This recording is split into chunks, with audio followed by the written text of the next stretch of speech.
from the Tonight Show, as well as That's My Jam. Give it up for Mr. Jimmy Fallon. Yeah. Oh, hey there. You made it. Welcome to the Universal Studio Tour.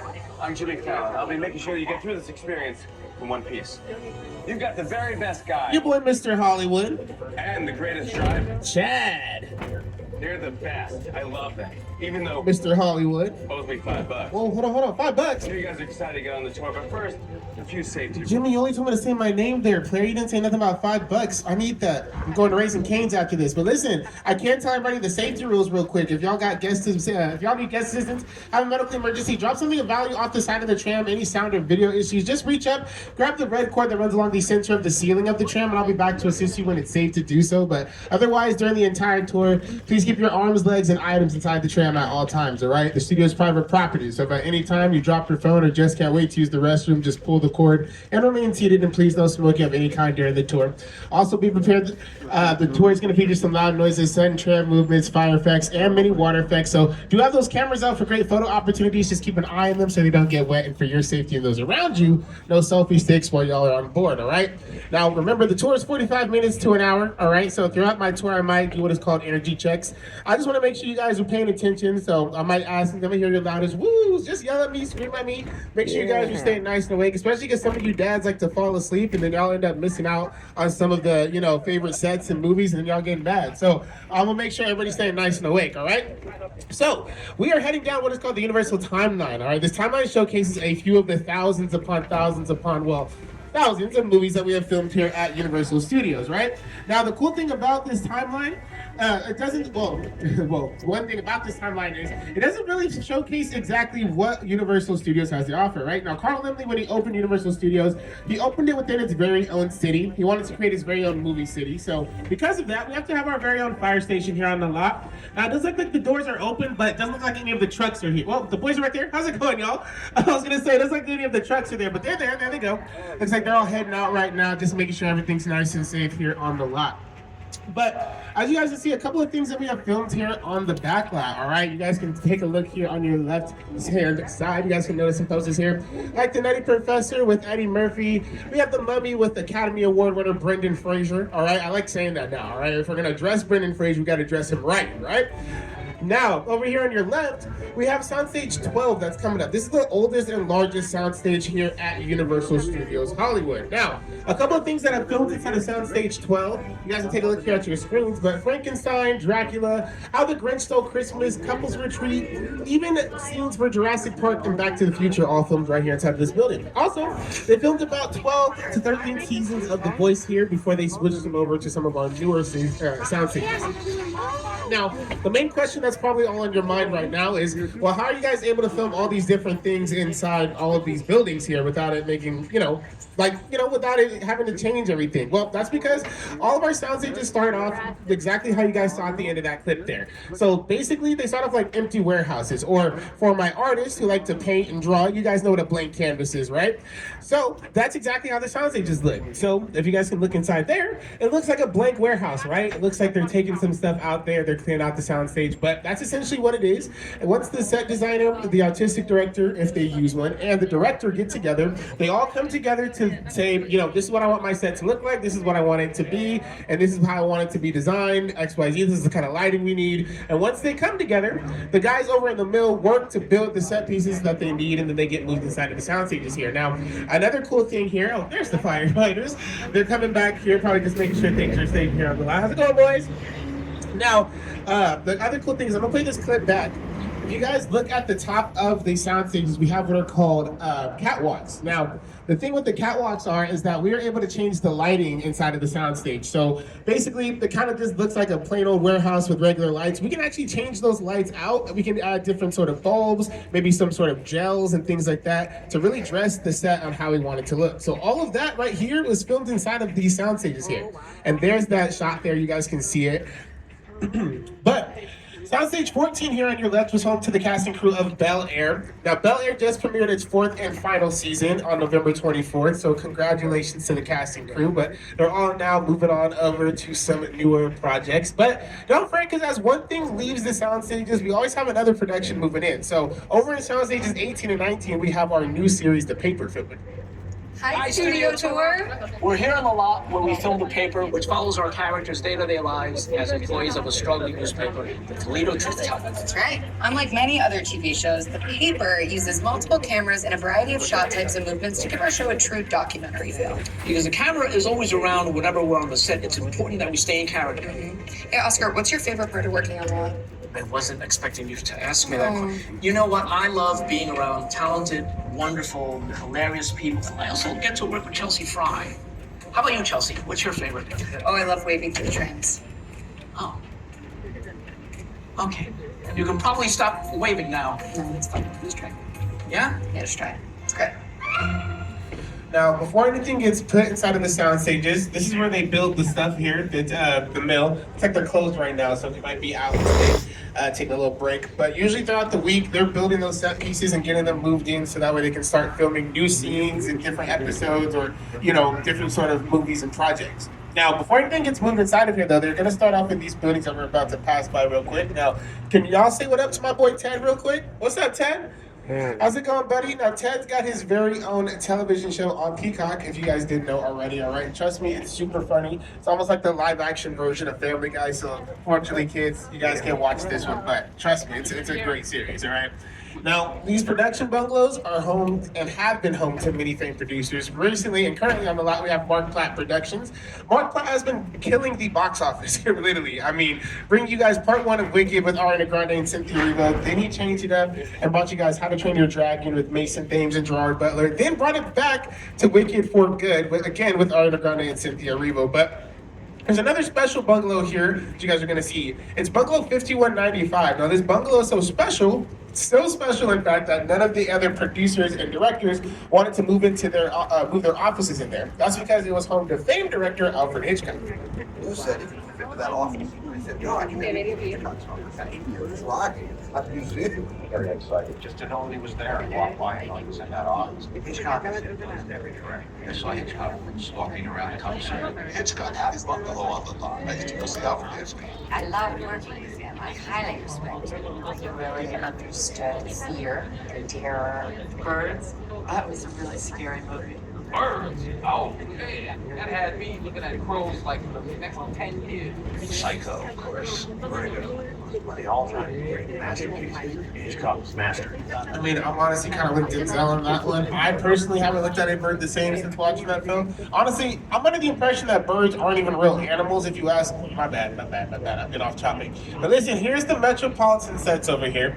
And these sets right now are currently closed. They got a production that's moving on in there, so it's a closed set. But it's just a 4-acre section of the back lot where we can pretty much recreate any sort of anything that needs to be in a town square, hotel, bank, movie theater, restaurant, all that kind of good stuff. We can recreate it right there. But don't worry, the rest of the back lot is where I like to say the real party is at. And our first stop we're going to make here is onto Skull Island. Now, here to welcome us real quick is my good friend and film director, Mr. Peter Jackson. It's the original King Kong that made me want to direct movies.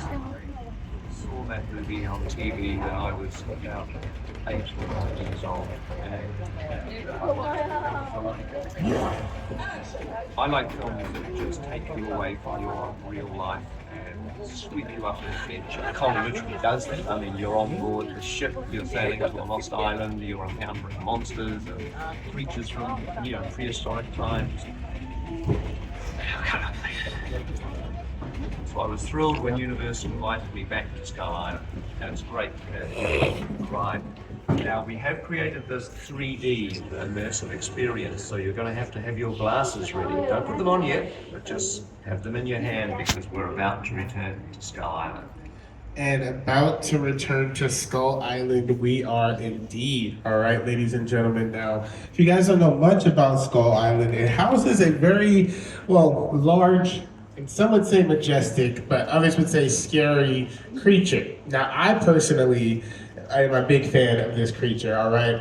And so hopefully we'll get a chance to see him in there today, all right? So, ladies and gentlemen, I hope you guys are ready. I hope you guys are excited because we're going to take a little trip on to Skull Island here. Nobody's lived here for hundreds of years. I'm so sure of that.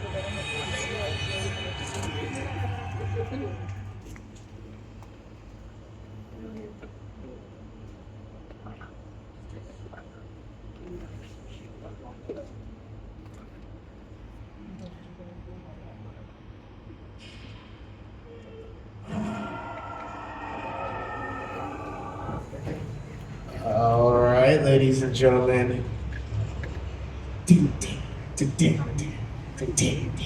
Not just kidding, folks, but hey, go ahead and get those 3D glasses on, you guys. We are making our way onto Skull Island. Now, earlier, we did have some sort of report about a dinosaur situation. I don't want to freak anybody out or nothing like that, all right? We're going to be fine. I've been on Skull Island plenty of times, but just in case, just make sure y'all keep y'all stuff on the tram, all right?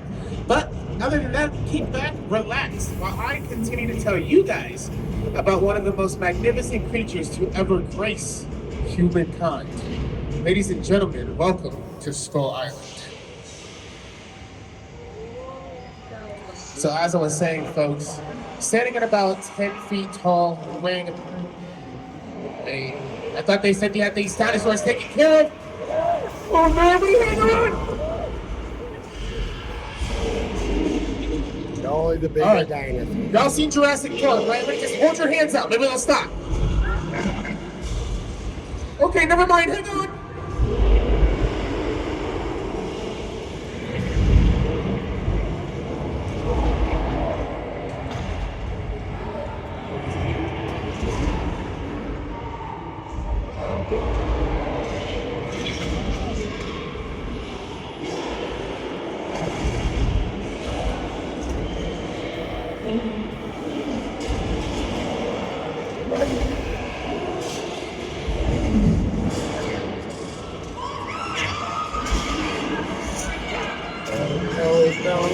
No.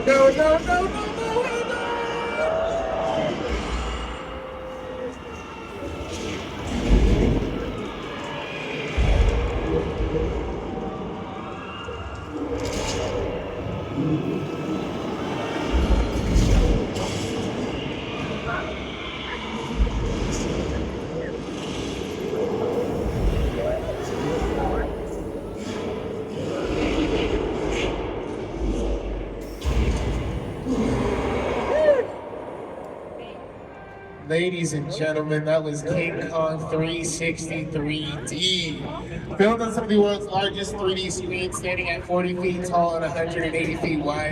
That scene was brought to you all by Peter Jackson and the team at Weta Effects. Now, y'all, Weta Effects has been killing these special effects game. All right, winning their 7th Academy Award for the film Avatar: The Way of Water, and most recently working on season 5 of Stranger Things. Ladies and gentlemen, give it up for the team here at Weta Effects. The audience is a bit of an outdated environment. They're looking in all directions. There's creatures coming at them. They're seeing Kong from this side and T-Rexes from the other side. We always looking straight at the shot. Not here. You have to take into account that they go to the all directions. Also, one of the things about this what is the risk of working on? There's no cuts because it's a one giant shot. This tram is driving along just a lot of where the cameras from. The Springer presents the scorpions 10 meters away. You're getting creation about 15 minutes of a feature film. That amount of visual information, that number of pixels, and presenting it to the audience, it's a hell of a ride. And you know, what a ride our buddy King Kong has been on indeed, right? I mean, starting off as just a gigantic gorilla terrorizing the people of New York, now you can see him hanging out with other movie monsters like Godzilla. So I mean, our boy has been moving on up in the world. But speaking of movie monsters, we're known for a different kind of movie monster here at Universal Studios. All right, now we're known for the scary, the grotesque, the creepy, the ugly. You know, the ones that give us nightmares, but ironically we dress up as every year for Halloween. We're known for the horror movie monsters, ladies and gentlemen. Frankenstein, Dracula. All of them became icons right here. And matter of fact, in just a moment, on your right-hand side, you guys are going to see a mural painted by artist Tristan Eaton. And here he is to explain how he created this beautiful homage to Universal Horror. Part of the process of designing. So get those phones out, folks. It's a great photo album. Archive. Going there, I got to see in person props from the movies, photos from behind the scenes, original illustrations from those movie posters, all this stuff. I had an early affection for movie monsters. I was always fascinated by the magic behind making movies, but I fell in love with zombie movies and monster movies as a young kid. My world that I come from is skateboarding and graffiti and comic books. You always have to pay homage to where that art form started.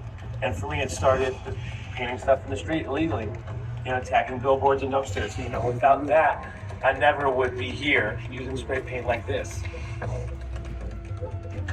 So, I mean, you truly never know where life may take you guys, folks. But right now, we're just heading past the beautiful Hollywood Ocean here. Well, this already has plenty of names. Hollywood Ocean, we can call it Park Lake. Many of you guys likely to recognize it as the home to the creature from the Black Lagoon, though.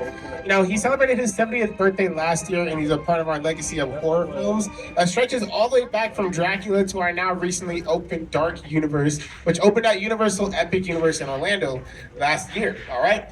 Now, why don't we take a little trip on down to Little Europe, because that is where it all began for Universal Horror. When you think of Universal, you think of Dracula, Frankenstein, Wolfman, Bride of Frankenstein, The Mummy, Hunchback of Notre Dame, The Invisible Man, Phantom of the Opera, classic films. They're just brilliantly made. That Frankenstein image, Flathead, it's one of the great icons of the world. That to me was like the essence of the Universal horror film. I was just mesmerized by it. Boris Karloff, Lon Chaney. I remember the original Universal Studios Mummy movie really scaring me. They still ring in our memories now. We love them. So from the 20s through the 50s, we were often regarded to or referred to as, oh, Universal, that monster movie studio. And that's because we were literally just getting these monster movies out back to back to back. Frankenstein, Dracula, the Wolfman, and even though you can't see him sometimes, the Invisible Man, were all born right here in Little Europe. This is the most historic and versatile location here on the lot. Now here we are able to change the set dressing and the signage to pretty much take you guys anywhere in the world. So from Wales to Transylvania to Germany to even The Good Place with Kirsten Bell and Ted Danson. You, Eleanor Shellstrom, are dead.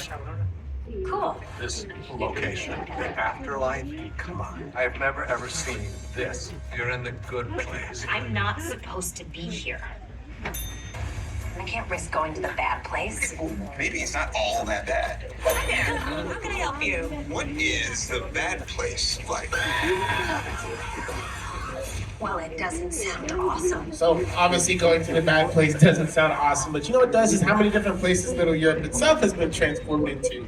So if I have any fans of a little movie called The Princess Diaries 2, A Royal Engagement with Anne Hathaway and Julie Andrews, this is the fictitious Genovia, ladies and gentlemen. Changing the color of the buildings, we were able to turn it into the storybook setting for the TV musical Rodgers and Hammerstein's Cinderella, the one with Brandy and Whitney Houston.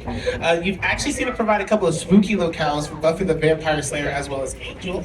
And one of my personal favorites, this is also the streets of Paris in the Pink Panther with Steve Martin. Now, this area right here is called the Court of Miracles. Now, it gets the same because that's what it was called in the film The Hunchback of Notre Dame, but it was also used in the film The Miracle Man. Now, get this, they're both ironically starring Mr. Lon Chaney. So I like to say this is Mr. Lon Chaney's court, considering two of his big films filmed right there. But speaking of Mr. Chaney, he was actually really known as the man of 1,000 faces, and that's because he had this ability to, and his makeup techniques, to basically transform and turn his face into pretty much any sort of gross or scary, grotesque monster that the director or script called for. So a cool thing about it is that he's not the only one that was able to really put makeup on the map. In fact, Mr. Jack Pierce and Stan Winston are the two makeup artists that actually got makeup even regarded as an award at the Academy Awards. So the reason being is because makeup wasn't really looked at as part of the filmmaking process. And so if it wasn't for them, though, we wouldn't even have any of these scary horror monsters that you guys see right now.